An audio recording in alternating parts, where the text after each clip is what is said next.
Well, hello everybody, and welcome back to another episode of the Ricecast. I had to fight through a lot of paparazzi today to get to the office after the first pitch thrown out at the Threshers game the other day, Pastor. I heard the Rays were calling. I heard the Yankees were calling. I heard your phone was blowing up. They're trying to get you into the bigs after that first pitch. Yeah, a lot of money on the table, but not enough. Not enough to get me. So. You just don't want – it's all that travel. My goal was to get it to the catcher without bouncing. And you did. And I did, and I was there were four people. There were four ceremonial first pitches. Yes. So really it's not – but I had the first pitch. Yeah. And I got it to the catcher. Others bounced it, I must say. Yeah. And so I was feeling pretty good. 1 out of 3 that got it to the catcher. Right. And then an 8-year-old boy came up last, and he smoked it right down the middle with – I mean, it was – pop. Catcher nice. Yeah, right dead in this. So you can't get too prideful. But we're still able to get it to the catcher and in a reasonable proximity of the plate. Yeah, I think the batter probably would have chased it. I think it would have been a swing and miss kind of strike. Maybe so. But a lot of fun Saturday night with a bunch of volunteers, for those who don't know what we're talking about, at the Clearwater Threshers game, which is the local minor league team. A lot of fun, nice atmosphere, and it was great to see everybody at the ballpark and having a good time. I tell you, dangerous, though, because of the situation we were in, you got snacks. Mm-hmm. You got like an endless amount of snacks. Yep. And so I was too many popcorn bags deep before I even realized. I was like, well, I'm walking by. I might as well grab another popcorn bag. You tend to eat more in those things. When you think it's free, now you've already paid for it. Right. But you can go back and get a second hot dog. Why not? You feel like, well, I should get a second hot dog. I could eat a hot dog. And it was kind of like that in Israel, because we had buffets every morning and night. Buffets. And you're like, well, so why not eat dessert every night? It's there. Right. It's there. You paid for it. It's a very lovely dessert. Yeah. Well, how can you not? It's poor stewardship to walk away. You just... And then you get home and go, well, I shouldn't have eaten dessert every night. Every single night. Right. Yeah, that's the cruise thing too, man. It's like that. Yeah, on the cruise, you're like dessert every meal. What is it? Breakfast, and there's ice cream out here. Ice cream bar, absolutely. Whole deal. Stop by there. Very fun night. I love when we get our serve team together. It's just so...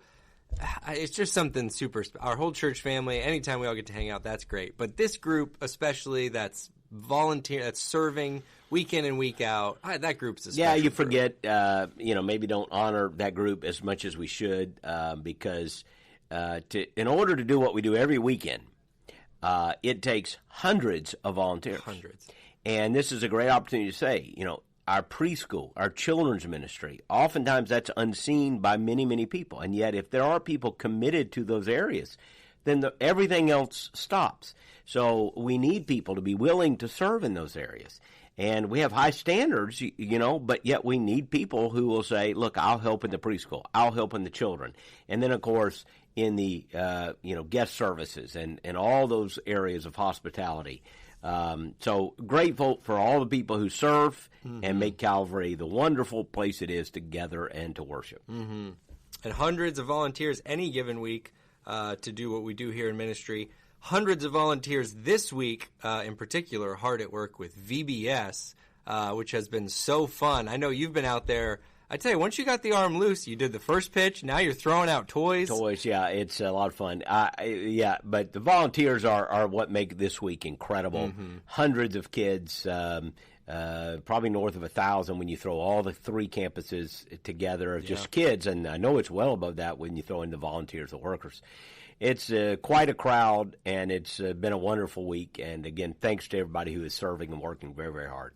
Super fun. Twists and turns. Hopefully your family's gotten to be a part of it because it really has just been, the lobby's full of games and lights, and it's just everything about it's fun. We've been doing the Seminole evening one. Mm-hmm. Which is the first time they've done VBS there at that campus in a while. Amazing. Team's great. It's just been such a fun week here at VBS. Thanks to everybody for making it happen. So all kinds of fun things going on. Before we come off of this, though, Pastor Jeremy Westbrook here with us this last Sunday. Great to have Jeremy and Jennifer and their great kids home. And I felt like he really enjoyed it. Just having spent 5 years here with us in such a strategic role, and now he's doing a great job in Ohio, leading Southern Baptist work there, and it was great to have him back home and celebrating Caden's graduation, their oldest son. So they were back in the area with some friends to kind of do a graduation party and have a little time off. And they're doing some of the Florida things that you don't often get to do when you're down here living, and they're doing some things now. And but it was great to have Jeremy back. So if you're on the Clearwater campus, you know that. If not, you can see it online. But it was great to have Dr. Westbrook back in house. Mm-hmm. It's so funny when you think 5 years, because that doesn't seem that long. Yeah. But it was such a formative, huge time. Front end of X-150. Yep. He played such a key role in that 5 years. That he was right there when we were getting X-150 going, and we joke about that when we hired him. I pitched the idea. This is a vision we have, and he kind of signed on and said, "Okay, great. What do you want me to do?" And I said, want you to figure that out. It's kind of like you're supposed to build it, and it was exactly like that, but it was sort of like that, and he did a great job, and a lot of what we continue to do under the excellent leadership of Brett Reeves and Paul Colton and Laney and a lot of others in that department, but a lot of what we continue to do had its formation there when Jeremy was here with us, and we're very grateful for that. Loved having him back, and like you said, if you were not at Clearwater this last Sunday, that is the sermon that you can watch online. So you can go to our YouTube channel or on our app and check that out. I'll put a link to that in the show notes. I wanted to talk to you today, though, Pastor, about something that's kind of come to the surface in a couple of levels. I say that, although it kind of seems like it's always somewhere you're either coming out of some of these stories or you're just hearing some of these stories, but it's about moral failings among spiritual leaders.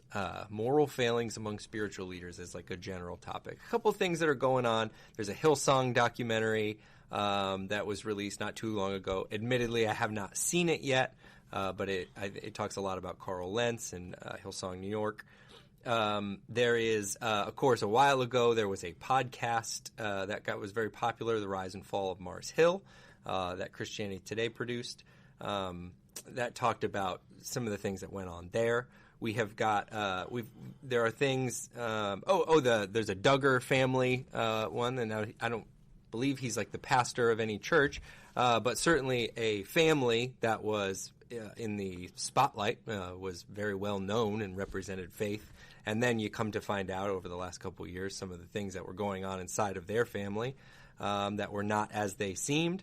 There are, there are stories like that most people or some people may have heard. There are local stories where we've experienced this.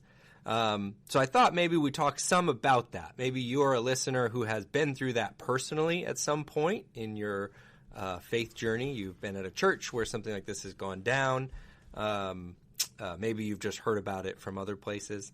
But I thought we'd talk about that a little bit today, and I want to lead off with the question for you, which is that do you think that spiritual leaders, pastors, teachers, faith leaders, are more susceptible, less susceptible, or kind of equally as susceptible to moral failings as other leaders in other spaces?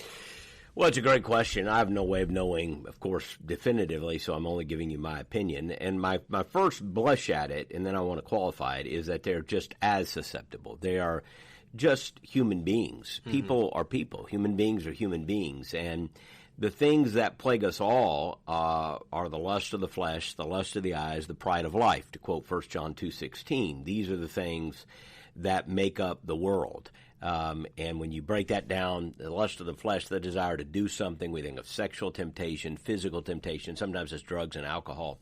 You think of the lust of the eyes, you think of pride, or rather greed, the desire to have something, money, the pitfall of money, and then the pride of life, which is just pride, the desire to be exalted, esteemed, applauded, and so forth. Yeah. These things plague us all, and they plague spiritual leaders as well as anyone else. So my first thought is to say, look, people are people, and just because they sing really good, or they're very talented, or very sincere, or teach very good, or all those things does not mean they do not at the same time have some of the same temptations that are common to us all. Whether it's lust, greed, or pride in those areas. And then there's a part of me that wants to go more susceptible because of this. the limelight is a dangerous place to be. I think what really weakens a person is the limelight, the applause, being on the stage, being exalted. Human beings are not made to be glorified. And when they are, it messes them up. God alone deserves to be glorified. I think it's why, for instance, when you look at pop stars or Hollywood stars, I mean, entire magazines are devoted to how screwed up these people are. I mean, if people would go out of business. They would lose their livelihoods if all of a sudden the vast majority of pop stars or Hollywood stars, movie stars, were living ordinary lives, getting married at young ages, raising their family, never got arrested, et cetera, et cetera. Well, entire industries would implode. Yeah. Well, why is it? Are they worse off, or is it the fact that the fame, the attention, the success becomes in itself a danger, and that then you are susceptible to the same sins everyone else is susceptible with, but now it's easier, and you deal with the idea that you can tend to justify it. Look at who I am. Look at what I've done. Look at what I've accomplished. Therefore, if I want to do X, I should be able to do it. And that's where we begin to make mistakes. So I think in one sense, as people in leadership are no more or less susceptible than others because they deal with the same temptations that are common to us all. Right. But I think there is a danger in the platform and being in the public spotlight and being applauded. And the danger is we tend to say to ourselves, I deserve this. Yeah.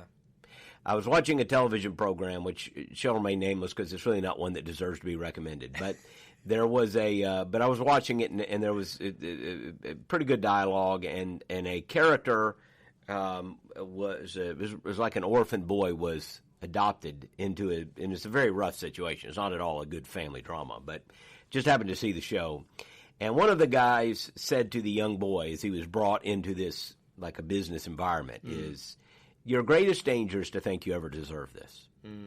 And now it seemed harsh in the way it was delivered, but I thought there's some truth in that, and it's truth to all of us. I think when we look around at success and think, I deserve this, that's when you're going to fall. You're going to make really bad decisions. I think a humble person should remember every day, I don't deserve this. Yeah. I don't deserve the blessings of God. I don't deserve the grace. This is grace, and I must tread carefully. I must be a steward of this moment, but this is not about me. I don't deserve this. And I think the moment a person thinks they do, they're in trouble. And they will begin to blur the lines in dealing with money, blur the lines in dealing with moral issues, and at the root of it all is this sense of pride. I deserve this. Yeah. So I do think spiritual leaders, in some sense, particularly in the West, in the way that we have done church and modeled church, which, again, there are a lot of very good things, but there are a lot of very unhealthy things. And one of the unhealthy things is this celebrity culture, this platforming of a singer or a pastor in such a way that they get applause, they get adulation, and that is toxic. That's like a drug. Yeah. And it can make you think that it's okay to do things. Right. And what happens again is most people who fall don't fall overnight. They don't fall in one decision. They fall through gradual compromises and until it takes them where they don't want to go. Yeah. So it is really sad to those of us in the church and who love the Lord and to our people who want to love and respect leaders to see this. It becomes something that is a great burden to us, but it's a reality, and it's all too common. I wish it weren't. I tell a story that I heard a famous pastor, John Bassanio, give years ago. He was for years the pastor of First Baptist Church of Houston. And I remember a story, and I may have the numbers a little off, but the gist of it is that when he was a young man, he wrote in the front of his Bible the name of 25 young preachers who were preaching with him. They were doing youth revivals, retreats, meetings, all that sort of thing, as young preachers do. And he wrote 25. And some years later, he was in his 50s or 60s, he looked back at the list, and he said only 3 were still faithfully serving in gospel ministry. Wow. And it was just a reminder that it's not about who starts, it's about who finishes. And it's not a sprint, it's a marathon. Mm-hmm. And unfortunately, the devil knows there can be a disproportionate impact when a leader falls. Mm-hmm. So another thing that might fall in the more susceptible category, if you were making that argument, is that the more influence you have, then obviously the more our enemy would like to take you out. Mm. And so if you're looking at three categories, less susceptible, as susceptible, more susceptible, I don't think it's less susceptible. Mm-hmm. Even though these are people who might be very, very committed, I think it's either as or more.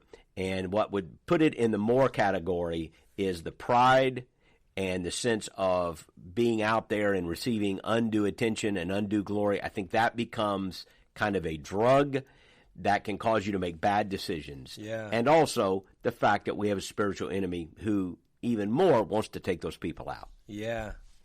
Isn't that interesting, too, just listening to you say that? Because I was tracking with you, and you're looking at those three buckets, and of course, I was with you. Of course, it's not less susceptible. But even then, I would like pause for a moment because you're like, boy, it would be easy to think that they would be less. Yep, you know, these are people who are in the Bible every day. These are people who are right. You would sort of hope that would be. And I think part of the problem is we think that ourselves. Yeah. That we're less susceptible. Yeah. Oh gosh. Yeah. Because we oppose that. We're against that. Right. But then you can turn around and become the very thing you claim to be against if you're not careful. Yeah. It's interesting too. I wonder when you look at like the New Testament. I know there's some verses, and I didn't pull these up before, about even some of the sort of I don't think it's identical to the celebrity culture, but I'm curious your thoughts. But even some of that starting with like, I think the verse is like, I follow Paul, I follow that's Apollos. 1 Corinthians 3, and you see it there in the Corinthian church, this partisan kind of spirit. And again, the exaltation of a person. Right. And honestly, there's no evidence in that Peter, Paul, Apollos were actually encouraging that. Right. There's no evidence they were encouraging it, but people were encouraging it. And by the way, with good motive, probably. Mm-hmm. I mean, the people exalting Apollos were probably impacted by his ministry, his teaching. Yeah. God used him. Mm-hmm. So they're walking around going, well, I'm an Apollos guy. Well, I'm a Paul guy. I'm a Peter guy. And yet Paul, who was actually named when he's writing it, going, all of this is madness. Mm-hmm. We're all servants of the Lord. Right. And so Paul evidently understood that, and I think hopefully Peter and Apollos did also.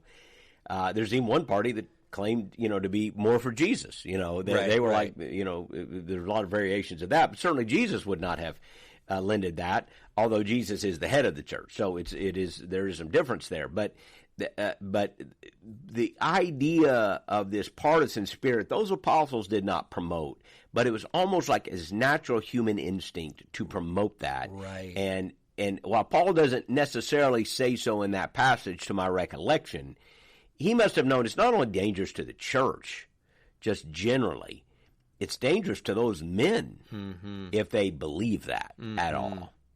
If they believe that at all. And I don't think Paul did because of what he says in that text about how we're just laborers and right. But I think it's easy for people to believe it's true. Right. And think, I am pretty talented. I am a good singer. I am a good teacher. Yeah. The limelight, the platform is a very dangerous place to get seduced by those things. And that makes us more susceptible. Mm-hmm. I'm curious, too, about a point you brought up, because it's the I deserve this, that seed seems to be the seed of so many terrible trees. Like that seems to be the start of so many awful things. And it's an interesting jump because I think for a lot of these people who fall, they're caught up in something that they would, in their right mind, I'll say, identify as wrong. They would be quick to, like, if the dust if everything settled down, they'd be like, I just had an affair. That's wrong. If I was talking to someone else, I would tell them that's wrong. So how do they get from how does that jump happen of I deserve this to I'm doing this thing that I know is wrong to like I deserve to do the thing I know is wrong? I think it's just gradualism. I think you make gradual compromises, the old frog in the kettle metaphor or illustration. You just do it gradually. You just do it gradually. and I need this, I deserve this, I've earned this, and until you end up justifying, and at some point you do know it's wrong. You do know you've crossed the line, and then it's the human nature is to hide it, to try to cover it some other way other than confession and repentance, which, again, just like Adam and Eve, we're going to cover it with fig leaves and hope nobody knows. Right. And, and then of course, it has a way of being exposed. Mm. Well, I wonder for the people who are so behind every one of these stories, and it's like I started, you can say, here, this story. As you're listening to this, and wherever you might be from, maybe you weren't born in this area, you might say, oh, that happened at this church or this church. Behind every story of a person who had a failing, there are often, especially as a leader or a pastor, there are people in the congregation who are on that journey as well. They're hurt. Yeah. And so I wanted to talk some from maybe to that person who's listening today, who's maybe been through that, maybe has been through it recently, wherever they might be coming from. But it was a spiritual leader in their life, a pastor in their life who had a failing like this.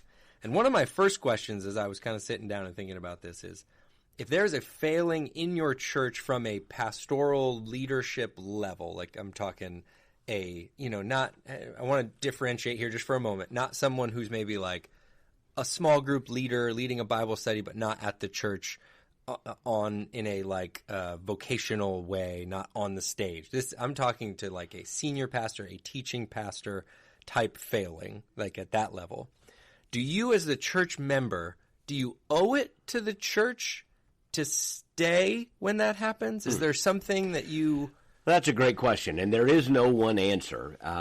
There is no one answer. First of all, I admire loyalty in people. It's just one of the qualities I admire. Yeah. Stick-to-itiveness. When you have a church, our church is 150-plus years old. When you go through 150, not that anybody's been around the whole time, you're going to have some bad times. You're going to have some downturns. You're going to have some difficult eras.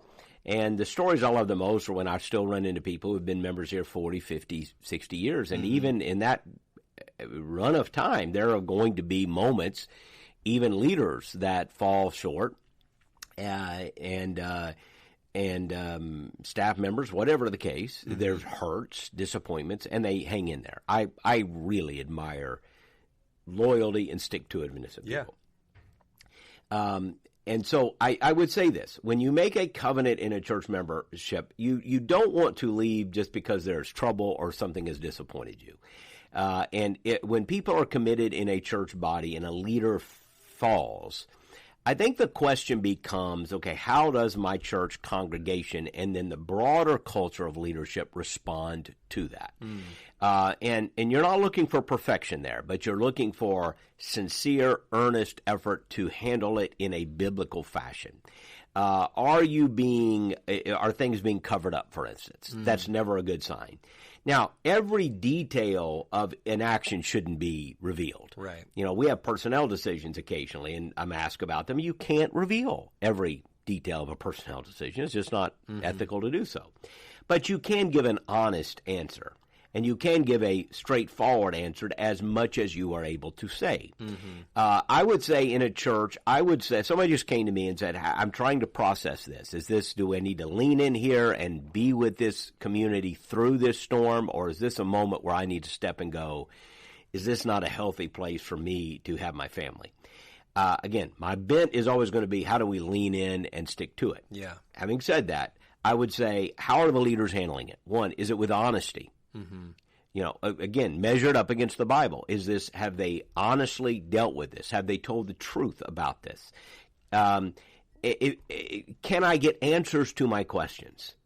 That's just a big one. If I go to a leader and I say, may I ask you a couple of questions about this? And they say, no, you can't answer. You can't ask any questions. Well, that's a real warning sign. Now, again, they may be able to say, well, I can't answer the question fully, but thank you for the question. Here's what I can tell you. And you believe they're giving you an honest, straightforward answer. I've heard about churches or organizations when it comes to money, where members will say, hey, I ask about this, and I'm told I don't have any right to ask about that. Well, that's nonsense. If you are giving money to an organization, you have a right to ask about that. Yeah. Now, again, There may be some confidential information. What is a certain person being paid compared to another person or whatever? But you should be able to get answers to your questions. And if you can't get straightforward answers, if you feel like they're hiding something, I think that's a real warning sign. And again, I wouldn't jump at the first sign of problems. I would press in and say, well, ask questions, check with others. But at some point, I want to know, am I being told the truth here? Are they dealing with this as redemptively, as humbly, and as transparently as they are allowed to do so? And that would help me stick in there and hang in there. But if it's covering up sin, and if it's covering up for a leader, because a lot of times what happens is a leader has this charisma. People love this leader because God has used this person to speak truth to their life. And so there's a blind loyalty that allows them to get away with things that you should not allow them to get away with. There is no accountability with money or with moral issues. And I think that's a very toxic thing, and it's quite common in the American church, where you will see churches that have allowed pastors or leaders to sin and not be disciplined and not be held accountable.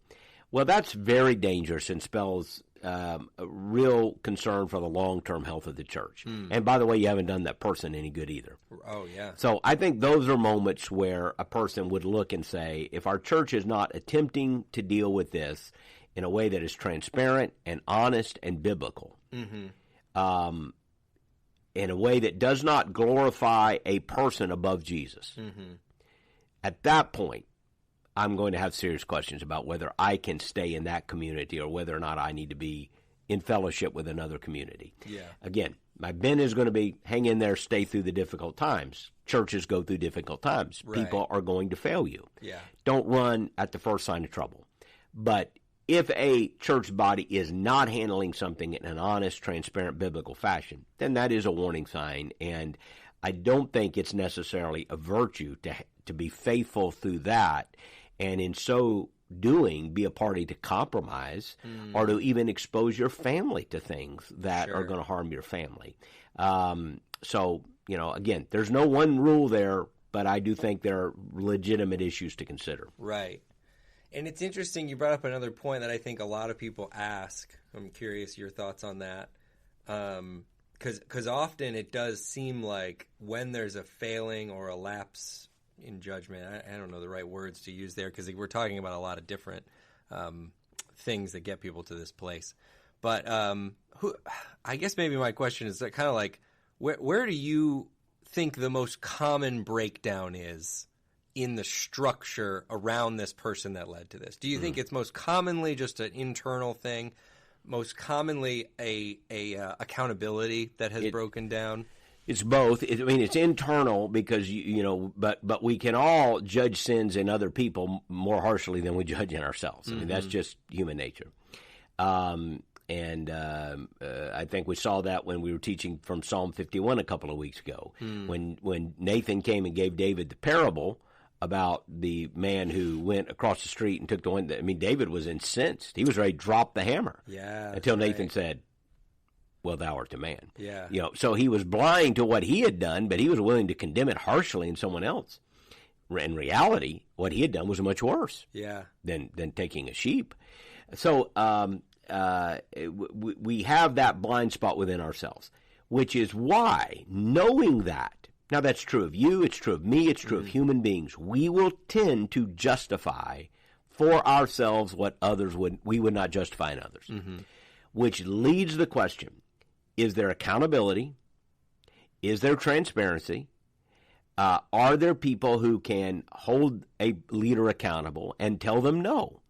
So I think healthy structures, and the Bible, the New Testament doesn't give us a single solitary, this is exactly how to organize a church. It gives us principles, but that is why many churches are organized differently. But I believe there are principles of mutual accountability, transparency, and if those aren't in place, you're asking for trouble. Yeah. You're asking for trouble. Money is one of those, where there just must be multiple degrees of transparency, people looking over your shoulder, looking at what you're doing, so that if you aren't doing something, they would go, You can't do that. So, and unfortunately, sometimes in organizations where there's a very strong and dynamic leader, no one wants to hold them accountable. So I think there ought to be processes in a church structure where there is accountability, there is transparency, and there are people who can speak truth into another person's life. Yeah. That's what I would look for. That's what I would say to people. Hey, how does that, you can ask it at Calvary, but you should ask it at any church. How does that work here? Yeah. Who are you meeting with that can tell you the truth? Where are the levels of accountability in these critical areas that leaders often fail in? And, to me, that's like guardrails on a road. You should want those. You should want those. And if you don't have those levels of accountability, you're asking for trouble. Yeah, that's because you'll lie to yourself. Oh, for sure. You'll lie to yourself and go, hey, that's okay. Right. And if it was okay, then ask 3 other people if it's okay. Yeah. Well, I don't need to ask them. Well, people see more clearly things in ourselves than we do. So we need people to speak the truth to us. Yeah, it's interesting. I love that the very first question I asked you, when you think about these leaders, it's not a temptation or a draw that is different than the draws other people face. Right. So the guardrails, in that sense, like you're saying, I mean, it's these things are common to man. Like it's not this like unique temptation that gets unlocked at a certain level. It's the same kind of temptations. Right. It's just compare 2 people. Exactly. It's like compare 2 people. Let's say you're dealing with a young man who is likely, sexual temptation will be part of his life. Mm-hmm. Okay.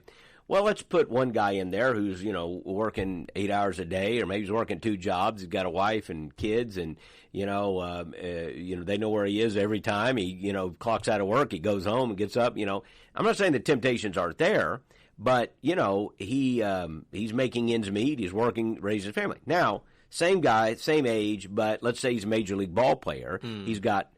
He's just signed a multi-million-dollar contract. He's got hundreds of thousands of dollars. He's traveling from city to city to city, and because he is somewhat famous as a major league athlete or as a professional athlete, there are always women ready to throw themselves or whatever attention. And now it's the same set temptation, right? Right. But one person is in a position to be much more vulnerable than another, right? And it's not because he's doing anything bad. Right.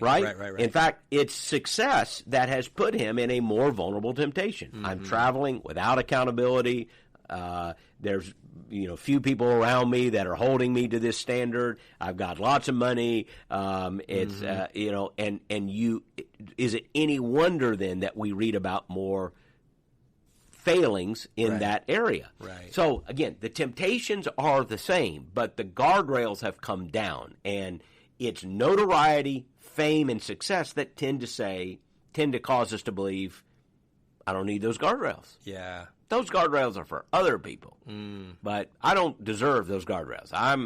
I can do what many other people cannot do, therefore I should be able to play on the edge. Well, but same temptations are going to take you out. Yeah. Oh, yeah. That's so true. Well, and that happens with pastors. Right. And it's a different kind of setting, but you're on a platform. And some of the stories that we've seen nationwide, they are almost celebrities. They become well known. They become very. Sometimes they make a lot of money. Mm-hmm. You have a hit record. You write a best-selling book. You make a lot of money with that. Mm-hmm. And then all of a sudden you begin to justify this and this and this and this until finally you're making bad decisions. Mm-hmm. And because the guardrails were not there. Mm-hmm. Well, I wonder about, like, we've talked some about the people that are kind of caught in that, and that's something I know is I don't know, actually. Let me caveat that. I've not lived through something like that, but I have to imagine it's a very difficult thing. You think back on the things that this spiritual leader has taught you, the things that this spiritual leader held up as values or virtues.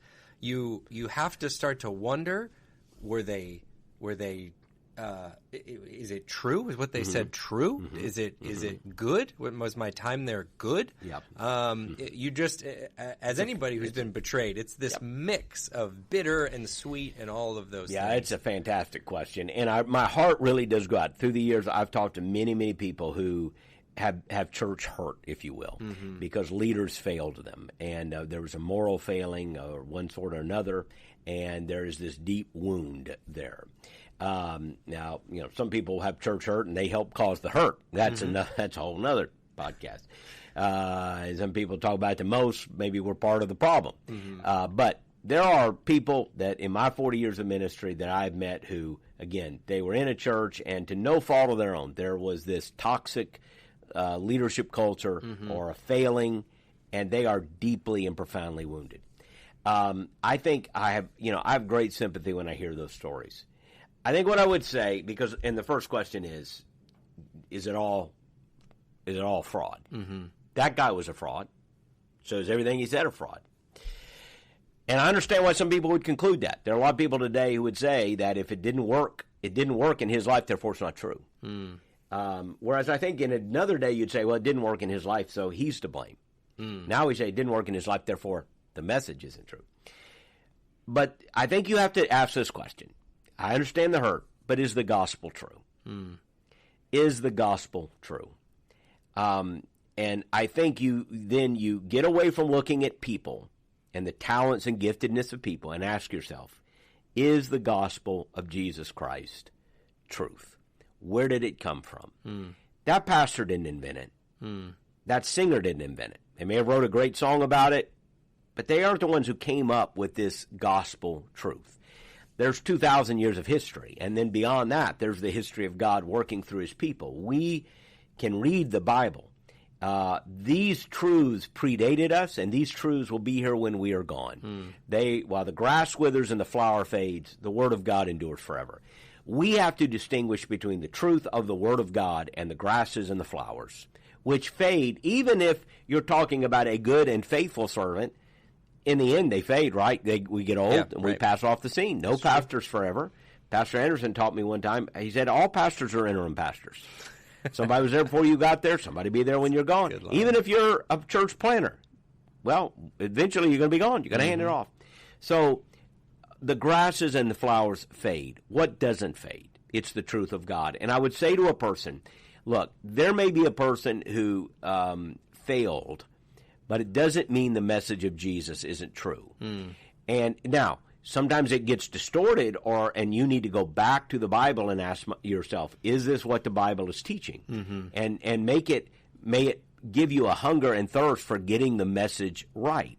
But just because a father or a mother fail in a family does not mean the concepts of motherhood or fatherhood or the lessons they may have taught you. Imagine, again, a father who is, I don't know, I'm just making up an example, is an alcoholic and therefore failed his family. But does that mean everything he ever taught his family was wrong? Maybe he was an alcoholic, but he taught his children about money. Sure. Or maybe he was an alcoholic, but he really loved his children. He just, So you don't discount everything because of the sin. You have to see through the failings of a human being to get to what is the truth that endures and that is bigger than any human being. Yep. And even for those of us who are in healthy church situations, this is so important because we tend to put our guard down and say, well, I can trust my pastor, or I can trust my church, or I can trust our... Well, I'm glad you can. I hope you can. And yet your faith still must be deeper than that because you must realize human beings can fail, and even if they don't fail, they will eventually pass away. So what is my faith grounded on? So if you're a person who has gone through hurt and you're trying to process, what I would say is good, process. I'm sorry for the hurt, but let that be a clarion call to think through what is the foundation upon which my faith is built. And maybe you will conclude, hey, some of it was this very talented, charismatic pastor or this church which seemed perfect, and now I realize it wasn't. And now I've got to kind of do the hard work of separating that from the foundation beneath it, that is the gospel, and making sure that my faith is rooted in that foundation. Because people fail, Jesus never does. Yeah, it's really good. I remember one time, I think we were talking about this subject in a different podcast, and similar to the parenting analogy you gave, it stuck with me when you said it about not giving up on the thing. You know, like you say, you grew up with a alcoholic father, just to keep building on that. You don't give up on parenting. No. You know, and that's sometimes people do this in this space of like, pastor was terrible. I'm throwing away the faith. And it's like, well, you know, you have bad parents, or not bad parents, but your parents, you know, don't work out. We don't give up on marriage. They made a mistake. As a concept. Nor would a logical person say all fathers are bad people. Right. You know better. They're not all bad people. They're all imperfect, but they're not all, you know, broken in some of those severe ways. So the same thing is true. There, you know, the plane that crashes is the one that's going to get in the newspaper tomorrow, right? We're all talking about a submarine today. I don't know how this tragedy is going to turn out, so it's hard to talk about it on podcast. But as we talk about, there's a submarine missing, not a normal story. Well, my guess is there's a lot of submarines under the water right now. Right. And that left last week and came back, and all kinds of military submarines, and probably even private submarine. Can't be the only one.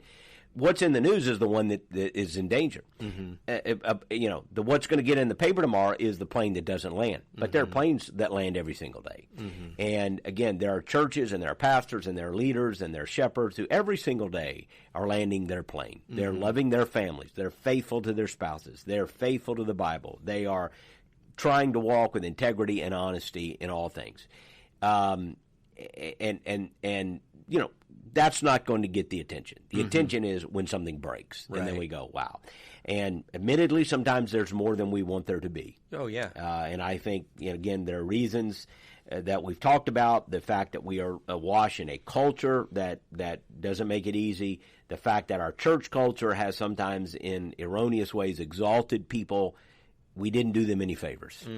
And all those conspire, and we have a spiritual enemy that's lurking. All those conspire to make this sometimes seem overwhelming.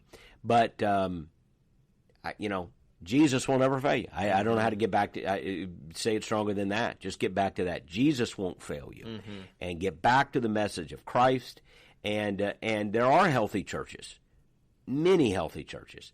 And we can find those churches and celebrate those churches without expecting or demanding perfection or unduly exalting our leaders in a way that ultimately is going to harm them and us. Right. Yeah, it's great. It's a good word, and I think another thing you can walk away from is if you are, because I know we're talking to different people in different contexts, have different experiences.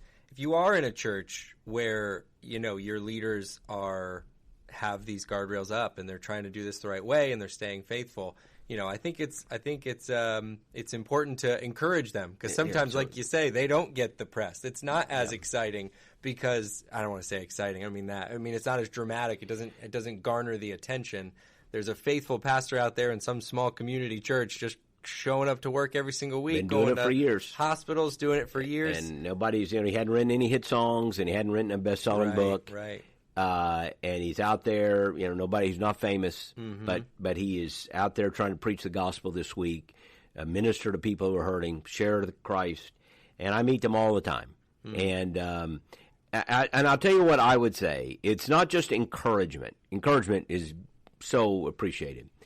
But the thing I think that means the most to me is when someone will say, I'm praying for you. You're on my prayer list every day or every week. More people than I can name.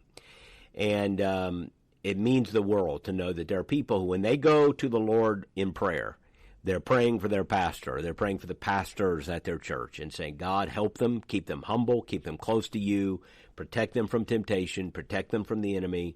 And that means a great deal to me to know that people are praying. And I you know, another thing it made me think of is just, we didn't talk about it much here on the podcast, but one thing, I've been in ministry now over 10 years, Pastor. Wow. I know you didn't think that. You thought fantastic. I was 22 years old. Yes, but I'm not anymore. You've been at it for a while. I tell you, it makes me think when you see somebody like Pastor Tim Keller passed recently and was surrounded by his family, his loved ones, and someone who just seemed to, again, I don't know him personally, I never met him, but just seemed to run the race well right up to the end. You just have a different sort of, like, man, those stories just mean a lot to me. Well, now. Some of our Southern Baptist friends will know the name of Michael Catt. Michael was his pastored in Albany, Georgia, and his church had a lot of those movies, the that came out a few years ago. Oh, the Kendrick Brothers. the Kendrick Brothers, yeah. That was, and he was in one or two of them. I think we all kidded him because he was in a movie. But his funeral was yesterday, I think. Oh, okay. And had been fighting cancer for a number of years. And again, Michael is one of those, and who just faithfully ran the race, pastored a great church, gave his whole life to one church, and wasn't as famous as Tim Keller, but accomplished a great many things, and was pretty well known in our circles. There are men who faithfully run the race. They finish well. Their family is with them at the end going, hey, may not have been perfect, but he was a man of God. He loved the Lord. He was the real thing. What you saw up there was who he was at home. Yeah. And there are so many of those, and we need to rejoice in those. We need to encourage those leaders because it is going to be harder and harder to run that race well. And we need to have healthier systems in our churches. Oh, yeah. And we could go on that all day, and it would be just maybe the church nerds would be the only ones listening. But to me, how you have those transparency, accountability structures is just so important. And we try to do it the right way. And again, if you don't have other people looking at the money that aren't on the payroll, you got a problem. And if you don't have some policies and procedures in place where people can ask the hard questions, something's missing. So we need to have better structures and systems that allow pastors to lead. We need to allow them to lead. Yeah. But at the same time, don't put them in situations where they just automatically become susceptible. Right. And so anyway, as you said, there are many who are doing it right and doing it well and running the race faith. And the older I get, the more those are my heroes. Yeah. Guys who run the race, finish well, and at the end, again, may not have been perfect, may not agree with everything they ever did. They would be the first to say they were not perfect. But they ran the race with integrity. Their family was there. Their close friends were there. Their church that knew them. I'm not talking about people on Twitter, whatever. I'm talking about the people that knew them. Right. Would say, hey, that was a man of character. He loved us. He loved the Lord. And we're better because he walked among us these days. There are many of those, and we need to celebrate those and pray for those. Absolutely. Well, thank you for sharing some of that. Thank you, listeners, for coming along. Like I say at the end of the podcast, some people will stop me in the hall. I think I've shared this with you, Pastor. A lot of people think this is what I do at Calvary. I do the podcast, and it's it's you work on it all week. Yeah. It's pretty much all I do. It is a pleasure to serve you. I love doing this podcast, and I'm so thankful. It's such a blessing to so many of you. Please share it with your friends. If you haven't left a rating or a review, that's always a super helpful way to help get the word out. But we love you so much. Thank you for listening, and we'll be back with another episode here very soon.